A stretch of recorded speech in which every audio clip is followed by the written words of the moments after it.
Happy Wednesday, everyone. It is December 11th, 2024. I'm your host, 7 News political analyst Justin Allen Rose, and this is going to be your Wednesday edition to For the Record.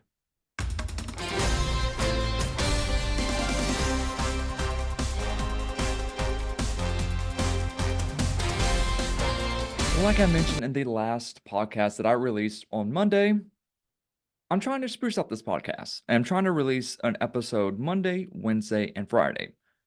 Monday is a sort of look at the social media timelines of those in political power here in Oklahoma. Look what they're talking about. Look at what sort of narratives they're trying to produce within their tweets, within their Facebook posts, whatever social media website they are trying to use. And Wednesday, today, it's going to be sort of a Capitol update. What's going on in Capitol? What sort of bills are being filed right now? When it gets to the session, we might have interviews with those representatives, those senators producing these bills. But for right now, they're just sort of pre-filing these bills for this upcoming session, which is going to start early in February of next year. So we're going to look at some bills.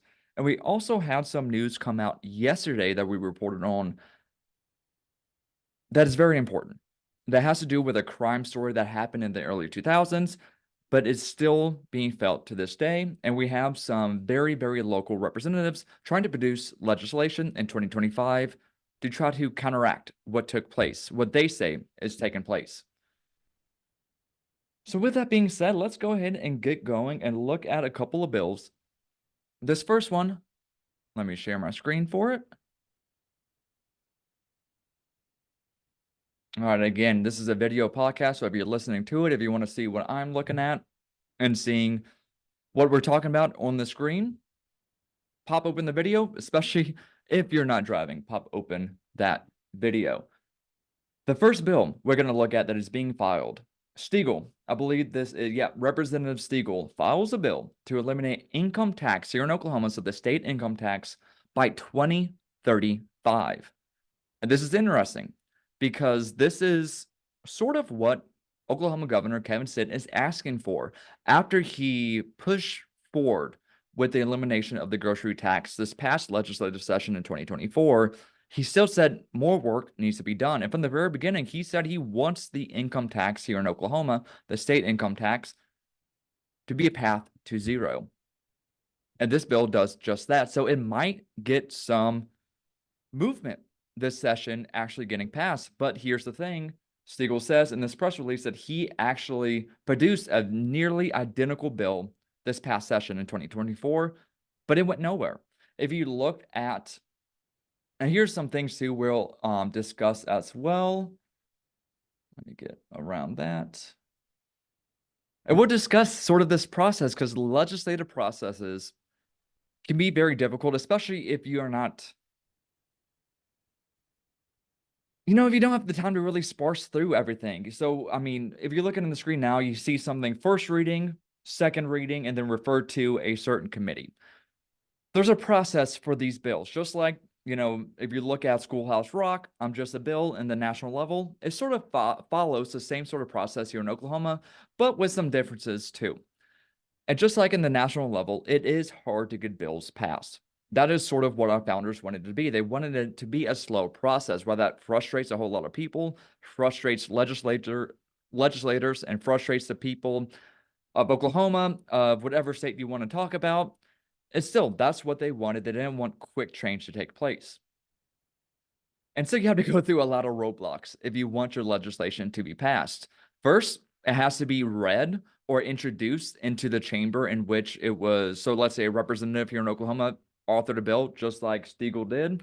It has to be introduced into the House. Then the House, the leadership in the House, places it into a House committee. If this bill costs any sort of money within the budget, it also has to be placed within the Appropriations Committee. So it sort of will have two committees that it needs to be approved upon. Committees are made up of representatives that we're talking about the House, senators that we're talking about the Senate, of course, but it's not like every representative is within every committee. No, people are assigned certain committees. And so in order for a bill, the first thing it needs to do, introduce into the chamber in which it was introduced, it gets put into a committee within that chamber. That committee has to approve it to move it on to the next step. If that committee doesn't even hear a bill or votes no on the bill, it's killed. Basically, it's killed for the rest of the session and until maybe it gets introduced in the next legislative session, what have you. But for that particular session, it is killed. It's not going to go anywhere. Let's say it is passed by the first committee, and then it gets sent to the appropriation committee or what have you. Again, if it costs money for the budget, it has to be passed by the appropriations committee as well. So it has to pass by 2 committees. Once it gets out of the committee level in that first chamber, which it was introduced, and then gets sent to the full chamber. Then the full chamber gets to have a vote on it. But again, just because it gets sent to the full chamber does not mean that it's going to have a vote. If it doesn't have a vote, if the leadership within that chamber, let's say in the House, decides, hey, you know what? We don't even want to put this bill up for a vote. They don't technically have to. And so there's some sportsmanship, some gaming going on here sometimes too. But let's say they put it up for a vote. It passes. It gets sent over to the opposite chamber. So let's say it started in the House, gets passed by the full House. It gets sent over to the Senate chamber. And then it has to go through the same process. It gets placed into a Senate committee. The committee has to pass it, what have you. And then it gets sent to the full Senate. Once the Senate has a vote, let's say they pass it. They all vote for it. It gets sent to the governor's desk. And the governor gets to decide whether or not he wants to sign it or veto it. If it's veto, it gets sent back to the legislature. They can try to override the veto. It's going to be hard because Republicans in the supermajority. Governorship is Republican right now, probably will stay that way. And because of that, parties tend to follow parties. And so it'd be strange for this legislature to override a Republican veto. Doesn't mean it hasn't happened before. It has happened plenty of times. However, it's not that likely. And so basically what all this discussion is for, it's a long process. So just because a bill is filed, just because it gets past a House committee or a Senate committee in the first chamber, still a long road ahead. So it's basically don't get ahead of yourself too much. Don't get ahead of yourself and don't believe, because there was a bill last session that a lot of people were hoping get passed, and I thought it was going to get passed too because of what it had to deal with, but it just didn't. It just died because it did not get a hearing within a Senate chamber. Passed the House, passed the House committee, passed the Appropriations House committee, gets it over to the Senate, and dies in a Senate committee because it just did not get a hearing or a discussion whatsoever within the Senate chamber. And so again, a long road, and that goes to show it's hard to be a legislator. You have to really know your stuff and get a lot of people connections, because that is how politics is won, is a game of numbers, and you have to get people on your side. And so going back to this bill, the title or the number of this bill is House Bill 1009. It will reduce the personal income tax by 0.00475% annually, and also not only the personal, but also the corporate income tax by 0.004% over the next 10 years.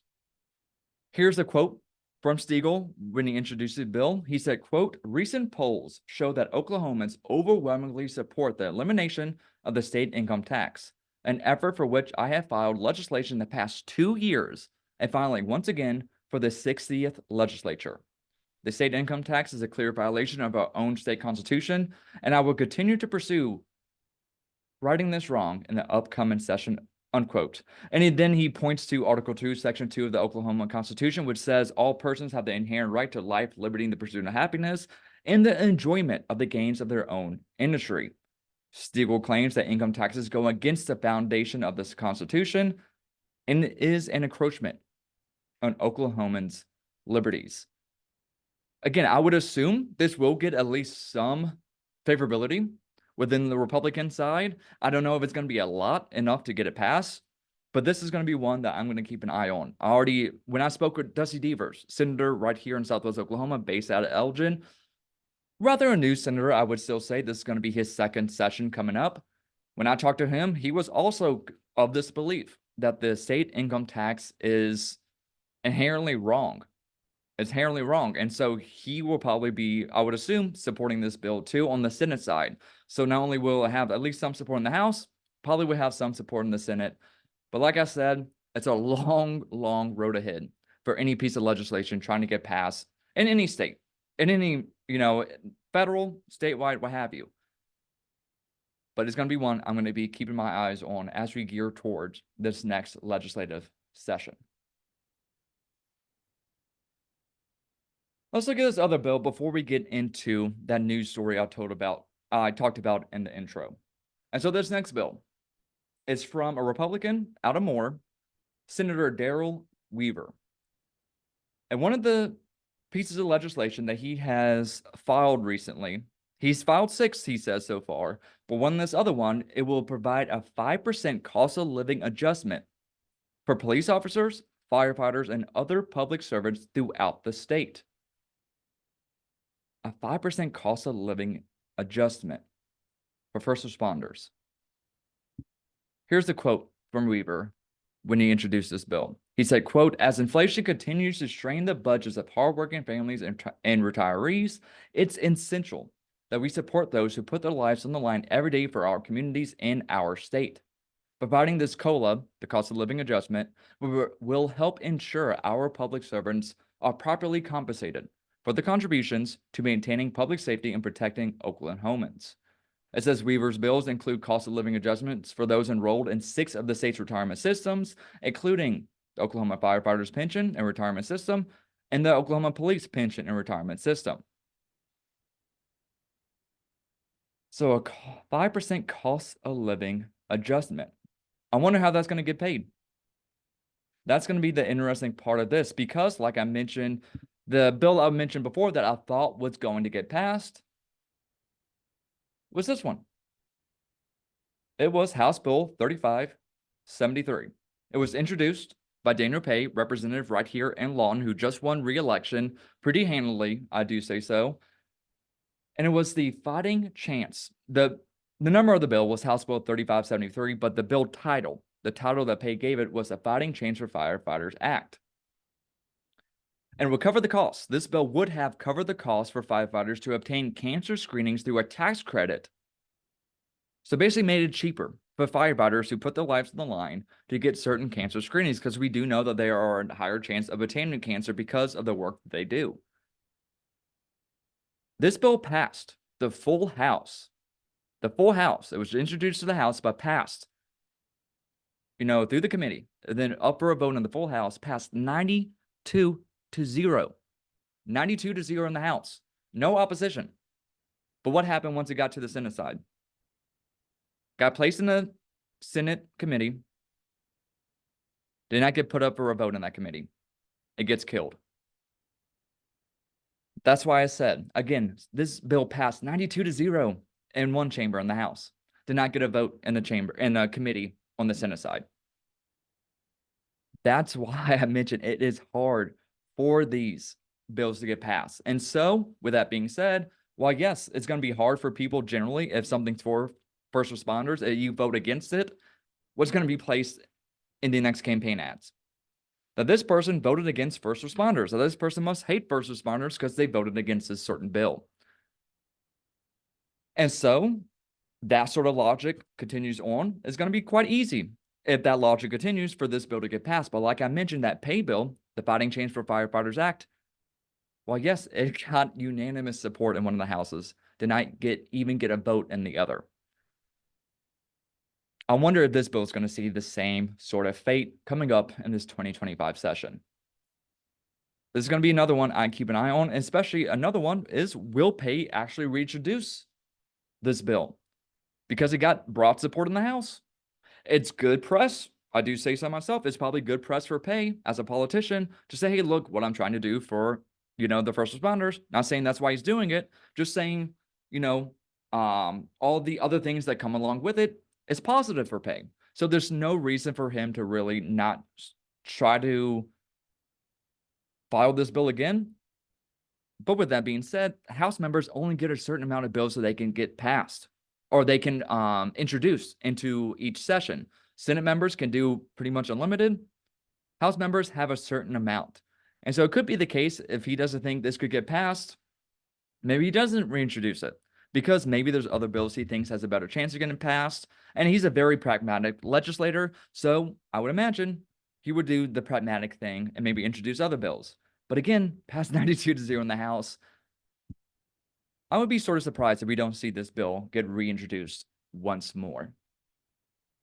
And so to that news story I told you about earlier on in this intro for this podcast, for this Wednesday edition of For the Record. And here it is a motion filed to reevaluate the competency of one death row inmate. And we can see Trey Caldwell is on the picture for this press release. I'm going to read this press release to you now. It's on kswo.com too, so head over there to read more in depth. And also, Haley Wilson, 7 News anchor Haley Wilson, sat down over Zoom with Representative Trey Caldwell, who represents House District 63, parts of Lawton and West Ward towards Frederick and what have you. Sat down with him over Zoom to discuss this. Full interview is up on our website. Go check it out. It's a really good interview. And so this press release states Attorney General Gittner Drummond has filed a motion in Comanche County District Court to reevaluate the competency of Ricky Ray Malone. He was found guilty of first-degree murder and sentenced to death for the 2003 execution-style shooting death of Oklahoma Highway Patrol Trooper Nick Green. I'm not originally from Oklahoma, originally from Virginia, but I can remember when I first moved down here. Within the first week, I heard that name, Nick Green. And that's because the house we moved into, one of the neighbors was a police officer who knew Nick Green, had a tattoo of him. And so that's how prevalent that name is throughout this community, Nick Green. And continuing on with this press release, it says Rep. Trey Caldwell of Lawton worked with Green's family to better understand why Malone wasn't being scheduled to be put to death since the state restarted executions in 2022. There was a halt for a certain amount of time. And it's been 20 years since the OHP trooper Nick Green was fatally shot after he stopped to check on Malone's vehicle on the side of the road in Cotton County. It was sort of a welfare check, but it turned into the shooting of Nick Green. This person said to be under the